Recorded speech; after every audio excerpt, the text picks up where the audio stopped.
No bombing no violence, ভোটে বোমাবাজি অশান্তি বরদাস্ত নয়। বাংলাদেশে ডিএমএসপিদের কড়া বার্তা জাতীয় নির্বাচন কমিশনের ফুল বেঞ্চের। কমিশনের নজরেও রয়েছে সন্দেশখালী।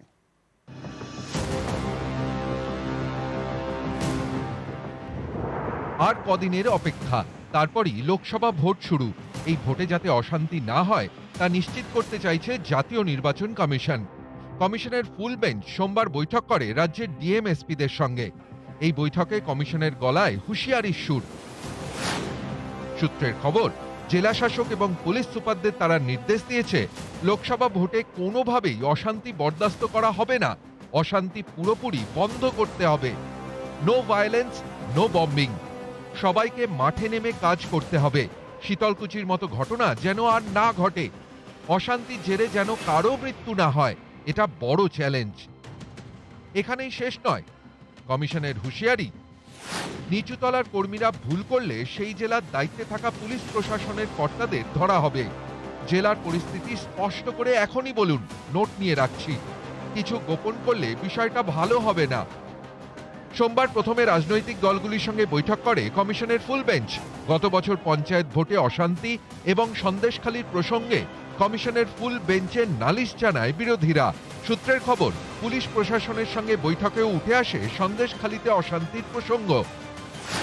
বসিরহাটের এসপি থেকে সন্দেশখালীর পুরো ঘটনা জানতে চায় কমিশনের ফুল বেঞ্চ। কেন এই ধরনের ঘটনা ঘটেছে তার ব্যাখ্যাও চায়। পুলিশের ভূমিকায় কোনো গাফিলতি ছিল কিনা জানতে চায়। বসিরহাটে আগে যিনি এসপি ছিলেন তিনিও কমিশনের প্রশ্নের মুখে পড়েন। লোকসভা ভোটের সময় সন্দেশখালীতে কড়া নজরদারির নির্দেশ দিয়েছে কমিশন। সন্দেশখালী ছাড়াও কমিশনের বৈঠকে গুরুত্ব পেয়েছে গত পঞ্চায়েত ভোটে অশান্তির ঘটনা। সূত্রের খবর, পঞ্চায়েতে বিরোধী শূন্য এলাকায় বিশেষ নজরদারির নির্দেশ দিয়েছে জাতীয় নির্বাচন কমিশন। ভোটে অশান্তি রুখতে কলকাতা পুলিশকেও কড়া বার্তা দিয়েছে জাতীয় নির্বাচন কমিশনের ফুল বেঞ্চ। সূত্রের খবর, এদিনের বৈঠকে পুলিশ কমিশনার বিনীত গোয়েলকে বলা হয়, গুন্ডাদের জব্দ করতে হবে। কয়েকজন এসপির কাছে কমিশন জানতে চায়, তাদের জেলায় কতজন বাহুবলী রয়েছেন। সূত্রের খবর, রাজ্যের বেশ কিছু এলাকায় দিল্লি থেকে নজরদারি চালাবে কমিশন। নিউজ 18 বাংলা। মঙ্গলবার বিচারপতি পদ থেকে ইস্তফা, সোমবার কলকাতা হাইকোর্টকে বিদায়। শেষ দিন এজলাস ছেড়ে অভিজিৎ গঙ্গোপাধ্যায় জানালেন তিনি অন্য কিছু করার সিদ্ধান্ত নিয়েছেন। সেটা কি? রাজনীতি। আদালত ছেড়ে এবার কি জনতার আদালতে? আজ মিলবে উত্তর।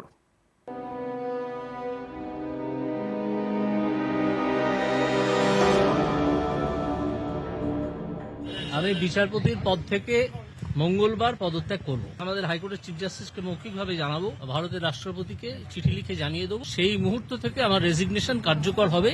এটাই কনস্টিটিউশন এবং কনস্টিটিউশন লয়ের প্রভিশন। সোমবার ইতি বিচারপতি হিসেবে শেষবার কলকাতা হাইকোর্টে। হাইকোর্টের 17 নম্বর কক্ষ। এটাই বিচারপতি অভিজিৎ গঙ্গোপাধ্যায়ের এজলাস। এদিন দুপুরের দিকেই এজলাস ছাড়েন বিচারপতি গঙ্গোপাধ্যায়। প্রতিবারের মতো শেষ দিনেও চেয়ার ছেড়ে সকলের উদ্দেশ্যে নমস্কার করেন। তারপর আদালত কক্ষে উপস্থিত প্রত্যেকের উদ্দেশ্যে হাত নাড়তে নাড়তে এজলাস ছাড়েন। আইনজীবীদের পক্ষ থেকে কমলেশ ভট্টাচার্য বলেন, আমাদের জন্য এটা কালো দিন। দয়া করে ইস্তফার সিদ্ধান্ত পুনর্বিবেচনা করুন। আপনার মেয়াদ সম্পূর্ণ করে যান। জবাবে বিচারপতি অভিজিৎ গঙ্গোপাধ্যায় বলেন, আমি অন্য কিছু করার সিদ্ধান্ত নিয়েছি। আমি মনে করি এখানে আমার কাজ সম্পূর্ণ করেছি। হাইকোর্টের বারান্দায় আমার 29-30 বছর। আপনাদের সঙ্গে নিশ্চয়ই যোগাযোগ থাকবে। আদালত কক্ষে থাকা এক মহিলা কাঁদতে কাঁদতে বিচারপতিকে বলেন, আপনার 17 নম্বর আদালত কক্ষ আমাদের কাছে মন্দির। আপনি ছেড়ে যাবেন না।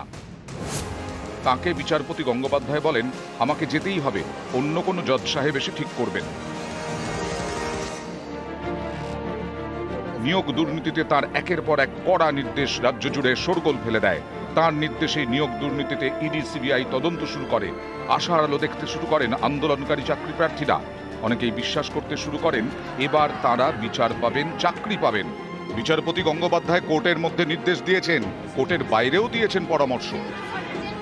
রাস্তায় বসে না থাকে, আপনাদের যদি সত্যিই একটা কারণ থাকে বসে থাকা, সেই কারণটা নিয়ে হাইকোর্টে আসুন, আদালতে আসুন। আদালতে শত শত মামলা হয়েছে, সেখানে শত শত লোক রিলিফ পেয়েছে। আপনার যদি রিলিফ প্রাপ্য থাকে আপনি নিশ্চয়ই পাবেন, যদি প্রাপ্য না থাকে 200 বছর রাস্তায় বসে থেকে কোনো রিলিফ পাবেন না। এই অভিজিৎ গঙ্গোপাধ্যায়েরই মঙ্গলবার বিচারপতি পদ থেকে ইস্তফা। এতে অনেক চাকরি প্রার্থী হতাশ। উনি ইস্তফা দিচ্ছেন, হতাশাগ্রস্ত তো হবই, কারণ ওনার মতো একজন বিচারক আমাদেরকে যদি চলে যান আমাদের কাছ থেকে, আমরা কার কাছে গিয়ে দাঁড়াবো? উনি কিন্তু একদম দুর্নীতির গোড়া থেকে ধরার চেষ্টা করেছিলেন। অভিজিৎ গঙ্গোপাধ্যায়ের এই যে ডিসিশন, এই যে ঘোষণা, এটা আমাদেরকে অনেকটাই আশাহত করেছে, কারণ আমরা ওনার ওপর চরম আশাবাদী এবং উনি আমাদের পথ দেখিয়েছেন। আমাদের বিভিন্ন চাকরি প্রার্থীদের উনি অনেক সাহায্য করেছেন, তাই আমরা গভীরভাবে শোকাহত এবং আশাহত।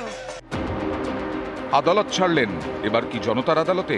অভিজিৎ গঙ্গোপাধ্যায় কি ভোটে লড়বেন? বিজেপির টিকিটে কি তমলুক থেকে প্রার্থী হচ্ছেন? এসব নিয়ে এখন জোর জল্পনা। মঙ্গলবার 1:30টার সময় কোর্টে মাস্টারদা সূর্য সেন মূর্তির নিচে আমি আসব, আপনাদের সব প্রশ্নের উত্তর সেদিন দেব। নিউজ 18 বাংলা।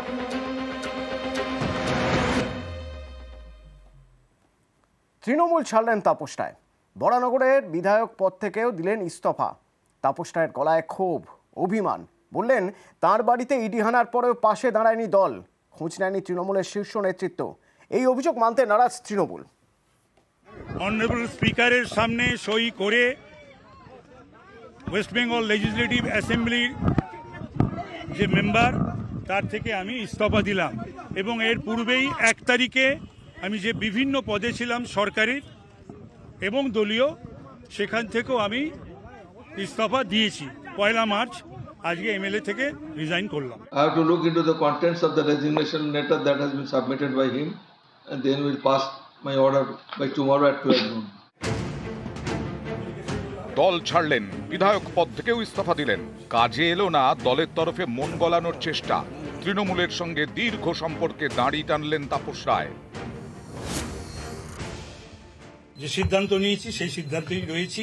তার কারণ এত করাপশন, তারপরে সন্দেশখালী, ঘরে বাইরে এত অপমান, এত অসম্মান, এত উপেক্ষা, এত অবহেলা, এইগুলো আমাকে খুবই তাড়না দিয়েছে। আমার বাড়িতে কেন? বেশ কিছুদিন ধরেই বেসুরে বাজছিলেন তাপস রায়। সম্প্রতি সুদীপ বন্দ্যোপাধ্যায়ের বিরোধিতা করে সুর চড়ান। তারপর থেকেই তাপসের সম্পর্কে দলের ভেতরে বাইরে নানা গুঞ্জন শোনা যাচ্ছিল। এরই মধ্যে তৃণমূলের ব্রিগেড সমাবেশের দায়িত্ব নিতে চাননি তাপস রায়।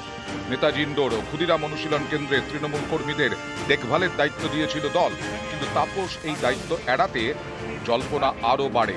এই পরিস্থিতিতে সোমবার 7 সকালে তাপস রায়ের বাড়িতে পৌঁছে যান মন্ত্রী ব্রাত্য বসু এবং কুণাল ঘোষ। আমি তো সবসময় চাইবো যে দাদা যে অবস্থানে ছিল সেই অবস্থানে থাকুক। ব্রাত্য কুণালের চেষ্টায় অবশ্য বরফ গলেনি। বাড়িতে বসেই দলীয় নেতৃত্বের বিরুদ্ধে ক্ষোভ প্রকাশ করতে শুরু করেন তাপস রায়। বিধানসভাতে তিনি সন্দেশখালীর শেখ শাহজাহানের হয়ে বললেন ইডি টার্গেট করেছে, আমার নামটা নিলেন না। আমার বাড়িতে ইডি অভিযান, আজকে 52 দিন দল আমার পাশে দাঁড়ায়নি, মাননীয় মুখ্যমন্ত্রীর ডাক পাইনি। পুরনিয়োগ দুর্নীতি মামলায় গত 12ই জানুয়ারি তাপস রায়ের বাড়িতে হানা দেয় ইডি। দীর্ঘক্ষণ তাপস রায়কে জিজ্ঞাসাবাদ করে কেন্দ্রীয় এজেন্সি। এদিন সেই প্রসঙ্গ তুলে সরাসরি সুদীপ বন্দ্যোপাধ্যায়কে নিশানা করেন তাপস রায়। ইডি রেডটা যেটা হয়েছে তো বিজেপি করেনি, ইডি রেডটা তো সুদীপ বন্দ্যোপাধ্যায় ব্যানার্জি করিয়েছে।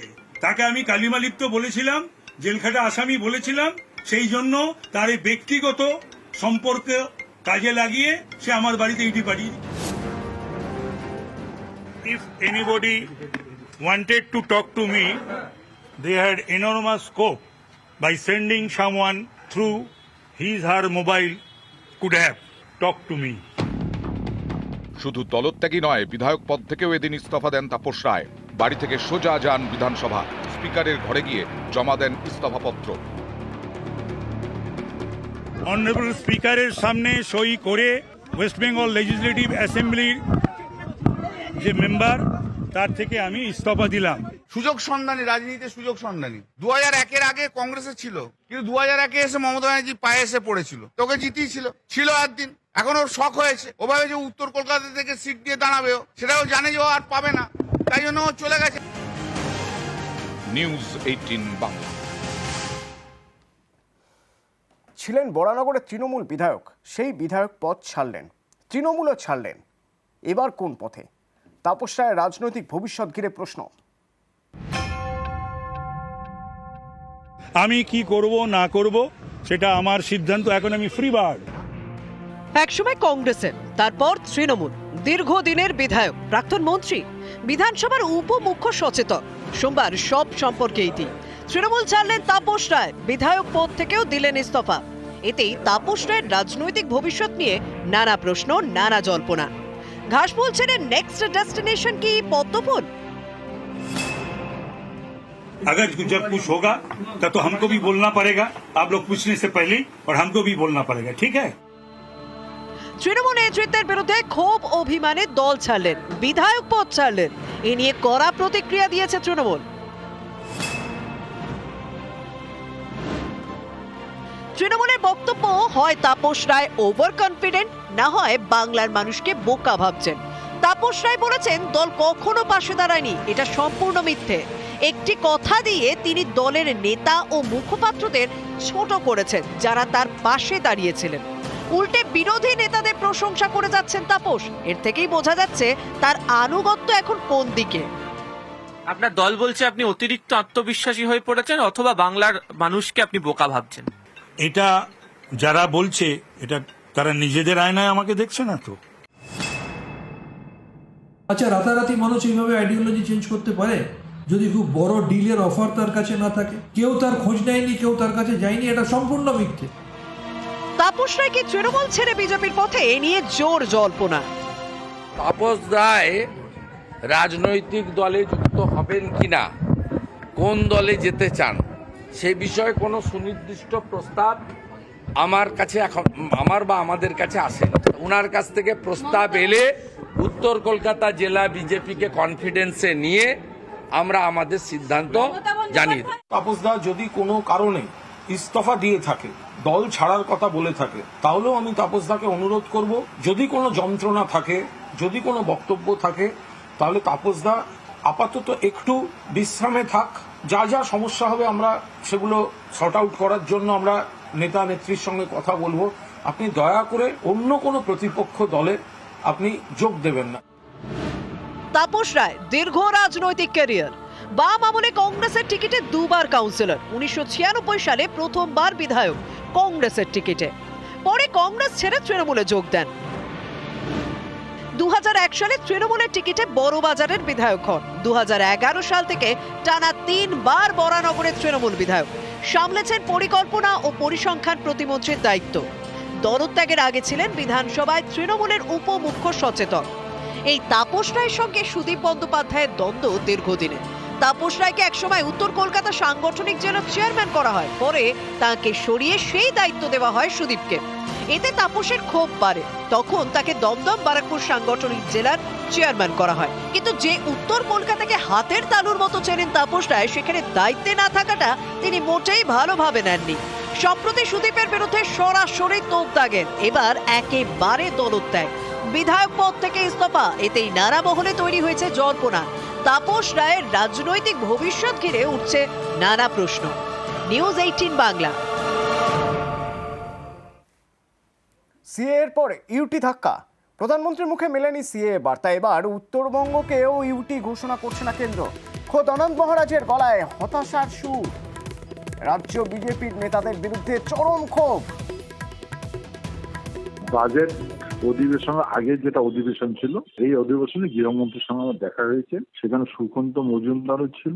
ওখানে আমি মাননীয় গৃহমন্ত্রীকে জিজ্ঞাসা করেছিলাম, এইবার আমাদের ইউটিটা বানিয়ে দেবেন, বা মাননীয় গৃহমন্ত্রী বলেছে দেখ রেখে। তো এরপর আর কিছু কথা থাকে নাকি? তারপর এই কথা আমি বললাম, জনগণের কিন্তু সেন্টিমেন্ট এইরকম যে বিজেপি যদি না করে তাহলে অন্যরকম হতে পারে। তারপরে আমি শুনেছি কি আমাকে ফোনে কথা বলবে গৃহমন্ত্রী। কালকে ফোন করে আমাকে বললো নোটি কি ক্যা হো রা সব, इसको बंद करवाइए, ইউটি নিয়ে হোগা। এটা বুঝলাম, আমি বুঝলাম যে ইউটি দিচ্ছে না।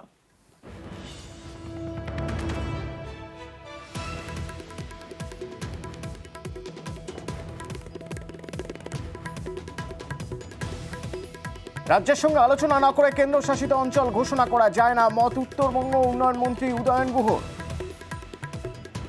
রাজ্য সরকারের সাথে আলোচনা না করে কেন্দ্রীয় সরকার বা বিজেপি আলাদা রাজ্য করে দেবে বা ইউনিয়ন টেরিটরি করে দেবে, এটা সম্ভব না। তা উনি বোঝেননি, উনি আবার সেই ভাওতার কথা শুনে মানুষকে ভাওতা দিয়েছেন, আর আজকে বলছেন যে মানুষ যদি বলেন তাহলে পদত্যাগ করবেন। আমার তো যতদূর ধারণা উনি তো মানুষের সাথে আলোচনা করে রাজ্যসভার সদস্য হননি। যাদের সাথে আলোচনা করে রাজ্যসভার সদস্য হয়েছেন তাদের সাথে আলোচনা করুন, তারা কি বলে তাদের কথা শুনে সেইভাবে ব্যবস্থা নিন। মানুষের কাঁধে বন্দুক রেখে কী হবে? নিজের বিবেক, নিজের আত্মা, নিজের মগজের কাছে প্রশ্ন করুন, কি করা উচিত সেই কাজটাই করুন, যদি পাপস্খলন করতে পারেন। রাজ্যের ভৌগোলিক অবস্থান অক্ষুণ্ণ রাখতে বদ্ধপরিকর বিজেপি, দাবি শ্রমিক ভট্টাচার্য। বিজেপি কোনোদিন বলেছে যে ধরনের কোনো টেরিটরির পক্ষে আমরা ছিলাম? আমাদের অবস্থান অত্যন্ত স্পষ্ট। আমরা যে কোনো মূল্যে বর্তমান পশ্চিমবঙ্গের ভৌগোলিক সীমারেখাকে অক্ষুণ্ণ রেখেই যারা জনজাতি উপজাতি যেখানেই যারা থাকুন না কেন প্রত্যেক মানুষের সার্বিক বিকাশের লক্ষ্যে আমাদের দল, আমাদের সরকার কাজ করবে। এক্ষেত্রেও সেটা হবে। এর অন্যথা কোনো কিছু হওয়া সম্ভব নয়। এর বাইরে যদি কিছু বলার থাকে তাহলে কেন্দ্রীয় নেতৃত্ব বলবে।